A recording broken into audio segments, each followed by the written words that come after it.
Bapak, Ibu, dan saudara-saudari yang terkasih dalam Kristus, hari ini Kamis 25 Juni 2020 kembali kita meluangkan waktu untuk merenungkan sabda Tuhan yang diambil dari Injil Matius bab 7 ayat 21 sampai dengan 29.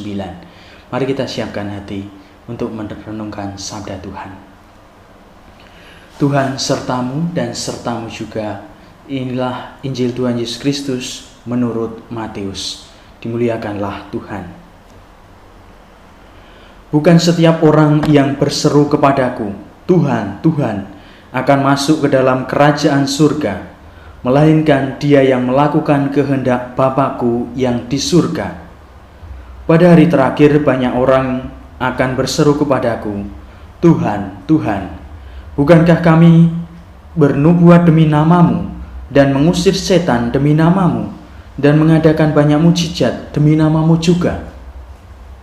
Pada waktu itulah aku akan berterus terang kepada mereka dan berkata, aku tidak pernah mengenal kamu, nyalah daripadaku, kamu sekalian pembuat kejahatan.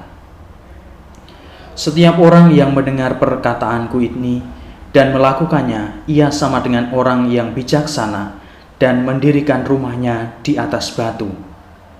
Kemudian turunlah hujan dan datanglah banjir, lalu angin melanda rumah itu, tetapi rumah itu tidak rubuh, sebab didirikan di atas batu. Tetapi setiap orang yang mendengar perkataanku dan tidak melakukannya, ia sama dengan orang yang bodoh, yang mendirikan rumahnya di atas pasir.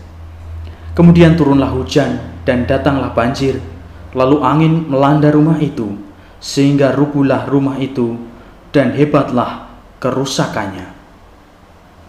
Dan setelah Yesus mengakhiri perkataan ini, takjublah orang banyak itu mendengar pengajarannya, sebab ia mengajar mereka sebagai orang yang berkuasa, tidak seperti ahli-ahli Taurat mereka. Demikianlah sabda Tuhan. Syukur kepada Allah.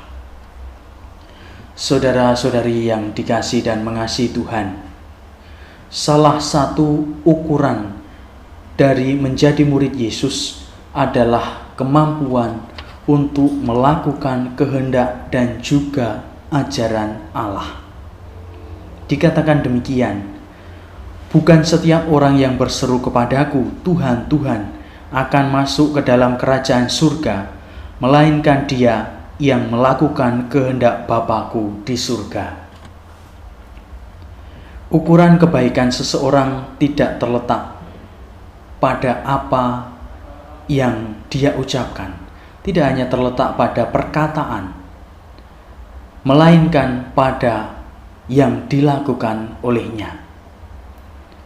Orang boleh menyampaikan kata-kata dan janji-janji manis kepada orang lain, janji manis, janji yang indah, tetapi kalau tidak diwujudkan dalam perbuatan konkret, maka hal itu tidak ada gunanya. Kadang-kadang orang mengakui percaya kepada Allah dengan bibir, tetapi barangkali tidak demikian dengan perbuatannya.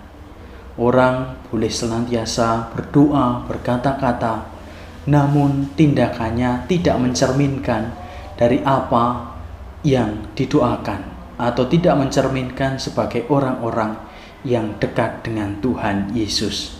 Rasanya juga tidak sulit mengucapkan rumusan doa aku percaya, tetapi sangat sulit untuk sungguh-sungguh menghidupi ajaran dan etika Kristiani. Tidak jarang terjadi ada jurang antara perkataan dan juga perbuatan dari seseorang. Saudara-saudari yang terkasih, Allah tidak bisa diperdaya oleh kata-kata yang indah, tetapi juga perlu diyakinkan dengan tindakan-tindakan yang konkret. Maka semoga sabda Tuhan yang kita dengar dan kita renungkan hari ini, dalam Injil hari ini, mendorong kita untuk mampu menyatukan antara kata dan perbuatan. Semoga kita sebagai murid-murid Kristus semakin dimampukan untuk berkata dan juga bertindak sesuai dengan yang diajarkan Tuhan, sehingga kita mampu menghadirkan rahmat dan kasih Tuhan bagi diri kita dan juga bagi sesama dalam kata dan perbuatan. Semoga Tuhan menyertai hidup kita semua. Amin.